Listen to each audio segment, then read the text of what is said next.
Earlier this week, you reported that the Dallas Cowboys are most likely out on the Earl Thomas sweepstakes, and then Mr. Jerry Jones said, "Oh yeah, that you was got not, punked by Jerry." That was not the case. So, do you call Jerry after that, or you call your source, or what's the situation there?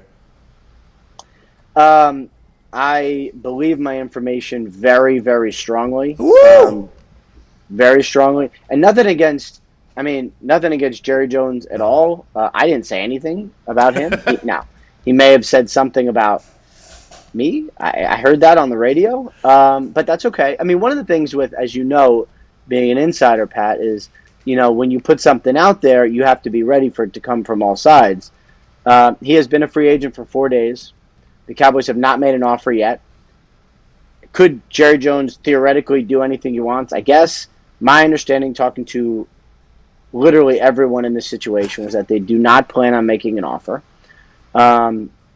And there's going to be other teams that are interested, but I was told, do not expect the Cowboys to be interested. So that is where it stands. That is what I was told.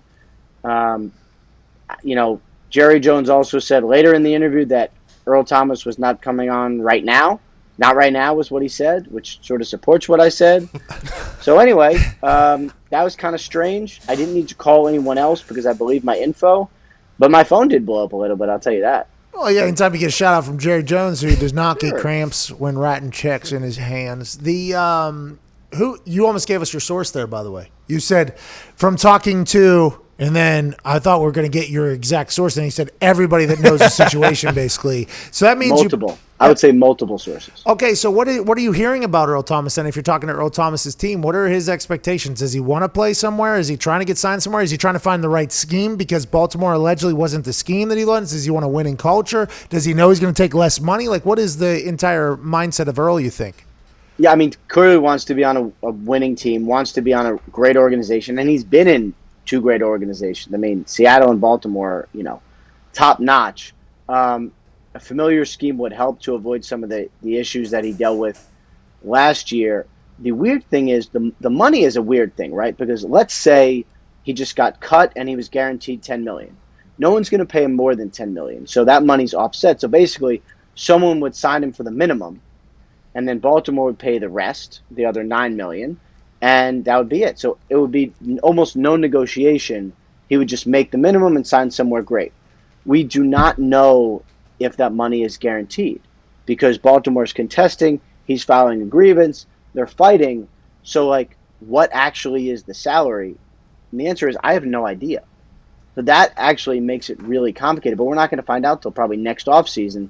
So teams are going to have to negotiate with him not knowing whether or not the $10 million is offset or not. It makes it hard. He's going to the Patriots, huh? They're going to pay him nothing. Cam Newton approach? Yeah, that's sad. I mean, I've not specifically heard the Patriots are in the mix. Who have you heard? But with the Patriots, that could literally be anything. Who have you heard, Ian? I've heard some teams. Oh, come on. Who have you heard? Any big shocking teams? Like shocking teams that's like, oh wow, that would cause quite a wave. Would anything shock you at this point? The world is on fire. Nothing would shock you. Just one of the teams that you've heard. Maybe two of the teams that you've heard. Did he say Chiefs? Chiefs would be fun. Chiefs. Is that going to happen? Is it? All right, we'll just start doing it. All right, Pittsburgh Steelers. They said they want him. I do not think. Honestly, I'm not going to. Here's the thing. Seriously, if he's making the minimum, which is possible, he could literally sign with anyone. That's what makes it so fun. All right, now I got to check my text and make sure he didn't cause me to miss some Earl Thomas scoop after this. Oh yeah. And by the way, the last time you were on, you broke some massive news. Literally 6 minutes after leaving our show.